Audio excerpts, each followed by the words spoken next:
Tengakhat premier league সম্পন্ন DD11 চেম্পিয়নশ্বিপৰ খিতাপ অৰ্জন টেঙাখাত নখঙীয়া খেলপথাৰত 25ৰ পৰা 29 ডিচেম্বৰলৈ সৰ্বমুঠ 8টা টিমৰ মাজত টেঙাখাত প্ৰিমিয়াৰ লীগৰ খেল অনুষ্ঠিত কৰা হয়।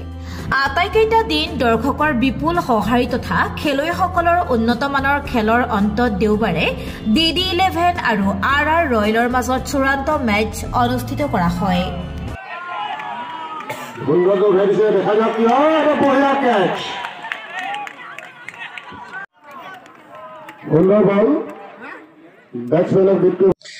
আমি অত্যন্ত সুখী অনুভৱ কৰিছোঁ কাৰণ বহুদিনৰ পৰা প্ৰস্তুতি কৰি আজি আমাৰ এই খেলখন সমাপ্ত হৈছে আৰু দুইটা দলকে আমি আন্তৰিক ধন্যবাদ জ্ঞাপন কৰিছোঁ আৰু লগতে এই থলীৰ পৰা এটাই কথা আমি এইটো আপোনালোকৰ লগত অৱগত কৰিব বিচাৰিছোঁ। আমি ভৱিষ্যতৰ দিনবোৰত বহু কল্পনা কৰিছোঁ, আচলতে বহু কি কয় ভালেকেইটা লক্ষ্য উদ্দেশ্য লৈ আমি খেলখন আৰম্ভ কৰিছোঁ। প্ৰথম কথা হৈছে টেঙাখাত অঞ্চলৰ যিসকল ক্ৰীড়াৰ প্ৰতিভা আছে, ক্ৰীড়াৰ প্ৰতিভাসমূহ আগুৱাই নিবৰ কাৰণে আমি এটা খুব কম সময়ৰ ভিতৰতে ক্লাব গঠন কৰিম। এই ক্লাবৰ জৰিয়তে ভৱিষ্যতৰ দিনবোৰত কৰ্মশালাৰ পৰা আৰম্ভ কৰি ক্ৰিকেটৰ ক্ষেত্ৰখন আগবঢ়াই নিব পৰাকৈ যি প্ৰয়োজনীয় প্ৰথম প্ৰাথমিক কাম কাজ সেই কাম কাজবোৰ চলাই নিবৰ কাৰণে আমি চেষ্টা অব্যাহত ৰাখিম বুলি আমি আপোনালোকৰ আজি অৱগত কৰিছোঁ। খেলৰ অন্তত DD11 8 উইকেটত জয়লাভ কৰি চেম্পিয়নশ্বিপৰ খিতাপ অৰ্জন কৰে। ইয়াৰ পিছতে লীগ পৰিচালনা সমিতিৰ সভাপতি সীমান্ত হাজৰিকাই সভাপতিত্ব কৰা তথা সম্পাদক শান্তনু গগৈয়ে আধৰা বঁটা বিতৰণী অনুষ্ঠানত চন্দন কুৰ্মীক man of the match, Kamalesh কৰ্মকাৰক মেন অব দ্য চিৰিজ আৰু লীলাকান্ত সোণোৱালক বেষ্ট বলাৰ হিচাপে ট্ৰফি আৰু মেডেল প্ৰদান কৰা হয়। ইয়াৰ পিছতে চেম্পিয়ন DD11 টিমক পুৰস্কাৰ হিচাপে এটা ট্ৰফি আৰু নগদ 40,000 টকাৰ পুৰস্কাৰ প্ৰদান কৰা হয়। আনহাতে ৰানাৰ্ছ আপ RR ৰয়েল টিমক এটি ট্ৰফি আৰু নগদ 25,000 টকা পুৰস্কাৰ হিচাপে প্ৰদান কৰা হয়। মনত আমাৰ বহুতো ভালেই লাগিছে। আমাৰ বহুতে আশা কৰিছিলোঁ যে জিকিব লাগে প্লেয়াৰ। যোৱা 25 তাৰিখৰ পৰা যিখন খেল পাতিছে ধুনীয়াকৈ পাতিছে, বহু বাধা বিঘিনিৰ মাজত ফাইনেল পালোহি। ফাইনেল পোৱা অৱশেষত আমি জিকিলোঁ, জয়ী হ'লোঁ। বহুত ভাল লাগিছে, চবৰে মনৰ আশা পূৰণ হৈছে। চবকে থেংক ইউ ক'ম, ধন্যবাদ জনাম যে চবেই সহায় সহযোগ কৰিলে। বাহিৰৰ পৰা অডিয়েঞ্চে আমাক ছাপোৰ্ট দেখাইছে, যি তাকে দেখাই ভাল লাগিলে খেলি। এই পুৰস্কাৰ বিতৰণ অনুষ্ঠানত টেঙাখাত থানাৰ ভাৰপ্ৰাপ্ত আৰক্ষী বিষয়া সুমন সাহা, আছুৰ প্ৰাক্তন সাধাৰণ সম্পাদক শংকৰজ্যোতি বৰুৱা, ডিৰিয়াল আদৰ্শ বিদ্যালয়ৰ অধ্যক্ষ পলাশজ্যোতি শৰ্মা, AJYCPৰ কেন্দ্ৰীয় কাৰ্যনিৰ্বাহক সদস্য পাৰ্থপ্ৰতিম কোঁৱৰ, সাংস্কৃতিক কৰ্মী প্ৰণৱ ফুকন, সমাজ সেৱক ৰাজীৱ সিংহ বৰা, প্ৰগতিশীল খেতিয়ক হিৰণ্য সোণোৱাল, সমাজ সেৱক বিকাশ আগ্ৰৱালাকে ধৰি যথেষ্ট সংখ্যক ক্ৰীড়াপ্ৰেমী ৰাইজ উপস্থিত থাকে। এই লীগ সফলতাৰে সমাপন কৰাৰ ক্ষেত্ৰত সভাপতি সম্পাদকৰ সৈতে বিশেষভাৱে সহযোগিতা কৰে সমিতিৰ উপদেষ্টা জিকু গগৈ আৰু সঞ্জীৱ ফুকন, কাৰ্যকৰী সভাপতি ৰাজীৱ গগৈ, যুটীয়া সম্পাদক মৃদু গগৈ আৰু ৰাজীৱ হুছেইনে।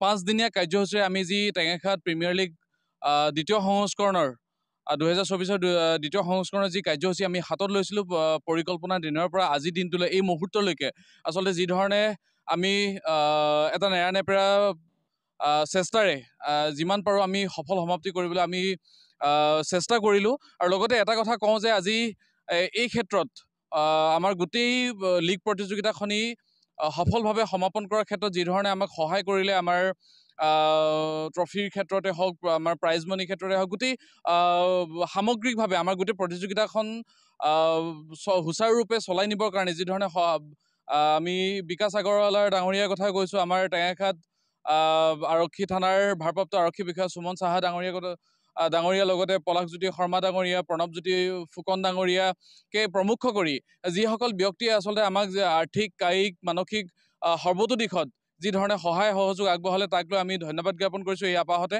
আৰু লগতে এটা কথা কওঁ যে আজি যি 2টি দল, 8টি দলৰ ভিতৰত 2টি দলে বিজয়ী আৰু বিজিত হ'বলৈ সক্ষম হ'ল। DD11 ধৰিয়া দীঘলীয়া যি 11 টিমটি আছিল, সেই টিমটোৱে আচলতে বিজয় সাব্যস্ত কৰিবলৈ সক্ষম আছে। আৰু লগতে ৰানাৰ আপ হিচাপে RR ৰয়েলছ টিমটি ৰানাৰ্ছ আপ হিচাপে ফলাফল লাভ কৰিলে। আৰু এই ক্ষেত্ৰত যি 120 গৰাকী খেলুৱৈ আমাৰ গোটেই প্ৰতিযোগিতাখনত পঞ্জীয়নকৃত হৈছিল আৰু লগতে প্ৰায় 114 গৰাকী খেলুৱৈহে এই প্ৰতিযোগিতাখনত অংশগ্ৰহণ কৰিল। গতিকে বাকী ৰৈ যোৱা 6 গৰাকী খেলুৱৈকো আমি হতাশ বা নিৰাশ হ'বলৈ আমি নহ'বৰ কাৰণে আমি আহ্বান জনাইছোঁ, যাতে পৰৱৰ্তী সময়ত আমি বিগত বছৰটোত আৰু এই বছৰ যিধৰণে আমি এই টেঙাখাত প্ৰিমিয়াৰ লীগ প্ৰতিযোগিতাখনি আমি অনুষ্ঠিত কৰিছোঁ, পৰৱৰ্তী সময়তো আমি কৰি যাম। কালিও কৰিছিলোঁ, আজিও কৰিছোঁ, কাইলৈও কৰি যাম। গতিকে সকলো ক্ৰিকেট প্ৰেমী ৰাইজ তথা খেলুৱৈসকলক আমি গাঁৱে ভূঞে থকা সুপ্ত প্ৰতিভাসমূহ বিকাশ কৰিবৰ কাৰণে আমি এখন মঞ্চ তৈয়াৰ কৰিবলৈ চেষ্টা কৰিছোঁ আৰু বিগত সময়ছোৱাত আমি যিধৰণে কৰা হ'ল আৰু ভৱিষ্যতেও আমি কিছু পৰিকল্পনা হাতত লৈছোঁ। ইতিমধ্যে আমাৰ সভাপতি ডাঙৰীয়া আমি ক'লে যে এটি কোচিং চেণ্টাৰৰ এটা ব্যৱস্থা কৰা হ'ব, এটা ক্লাব গঠন কৰাৰ পৰিকল্পনা কৰা হৈছে ইতিমধ্যে। এই ক্ষেত্ৰতো সমূহ খেলুৱৈসকলক যথাৰূপত আমি সহায় সহযোগিতা আমি আন্তৰিকতাৰে কামনা কৰিছোঁ। এইখিনিয়ে কৈ মই মোৰ যি ক'ব লগা ইমানতে সামৰণি মাৰিছোঁ। News desk report, Tengakhat live. টেঙাখাতবাসীৰ বাবে এটি সুখবৰ। আপুনি বাৰু পকীঘৰ নিৰ্মাণৰ পৰিকল্পনা কৰিছে নেকি? তেন্তে চিন্তাৰ কোনো কাৰণ নাই। টেঙাখাত শইকীয়া ফেব্ৰিকেশ্যনত আহি গ'ল দীৰ্ঘস্থায়ী মামৰ প্ৰতিৰোধকাৰী আৰু ষ্টীল গ্ৰিল লগাব পৰা গেলভেনাইজ দুৱাৰ আৰু খিৰিকী ফ্ৰেম। দেখাত সুন্দৰ, লগোৱাত সহজ আৰু তুলনামূলকভাৱে কম মূল্যৰ এবিধ দুৱাৰ খিৰিকী ফ্ৰেম পাবলৈ আজিয়ে পদাৰ্পণ কৰক শইকীয়া ফেব্ৰিকেশ্যনত। আমাৰ ঠিকনা শইকীয়া ফেব্ৰিকেশ্যন, টেঙাখাত বজাৰ, ডাকঘৰৰ সমীপত, মেইন ৰোডৰ নিচেই কাষত। আমাৰ যোগাযোগ নম্বৰ 9954963657।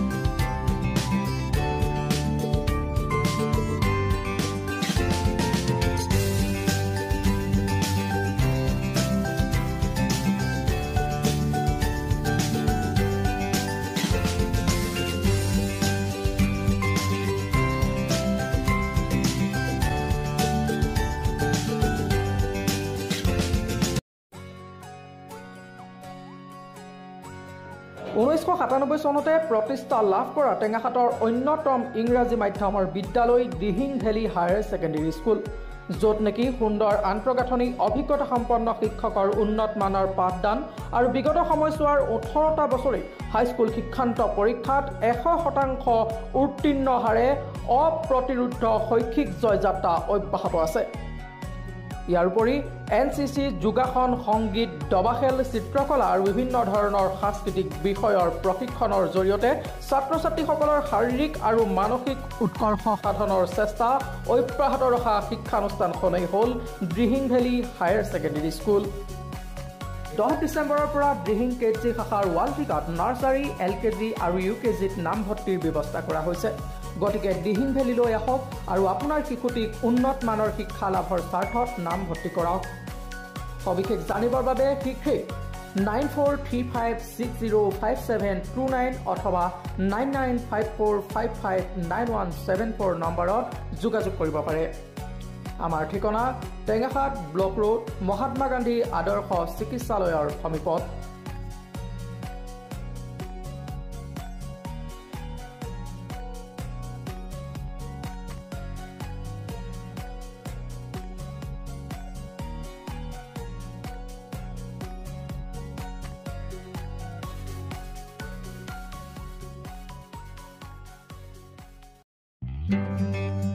টেঙাখাতবাসীৰ বাবে এটি সুখবৰ, কিয়নো ৰোগীসকলৰ সুস্বাস্থ্যৰ প্ৰতি লক্ষ্য ৰাখি নিয়মিতভাৱে ঔষধ যোগান ধৰি অহা টেঙাখাতৰ এখন আধুনিক ফাৰ্মাচী হ'ল স্বাগতম মেডিকেল ষ্ট'ৰ। এই ফাৰ্মাচীত ৰোগীসকলক উন্নত মানদণ্ডৰ চিকিৎসা সেৱা প্ৰদানৰ বাবে উপস্থিত থাকে মেডিচিন, কমিউনিটি হেল্থ আৰু ডায়েবেটিক্সৰ বিশেষজ্ঞ ডাক্তৰ মৃদুল শৰ্মা। এইগৰাকী অভিজ্ঞ চিকিৎসক ডাক্তৰ শৰ্মাই প্ৰতি সোম, বুধ আৰু শুকুৰবাৰে পুৱা 10 বজাৰ পৰা আবেলি 3 বজা পৰ্যন্ত ৰোগীৰ স্বাস্থ্য পৰীক্ষা কৰি যাৱতীয় বিধান প্ৰদান কৰে। লগতে ৰোগীসকলৰ সুবিধাৰ বাবে ইয়াত তেজ, হেকাৰ, প্ৰেছাব, স্পাৰ্ম আদি পৰীক্ষাৰ বাবে নিতৌ নমুনা সংগ্ৰহৰ ব্যৱস্থা উপলব্ধ কৰা হৈছে। অন্যহাতে ৰোগীসকলৰ প্ৰয়োজন অনুসৰি x ray, ultrasound, CT scan, MRI, ECG, EEG, angiography আদি পৰীক্ষাৰ বাবে সহজ যোগাযোগৰ সুবিধা প্ৰদান কৰা হয়। গতিকে শীঘ্ৰেই স্বাগতম মেডিকেল ষ্ট'ৰলৈ আহক আৰু আপোনাৰ সুস্বাস্থ্য ৰক্ষাৰ হেতু আগবঢ়োৱা সুবিধা গ্ৰহণ কৰক। সবিশেষ জানিবৰ বাবে যোগাযোগ কৰক 8876263300 নম্বৰত। আমাৰ ঠিকনা টেঙাখাট বজাৰ ব্লক ৰোড তিনিআলিৰ নিচেই কাষত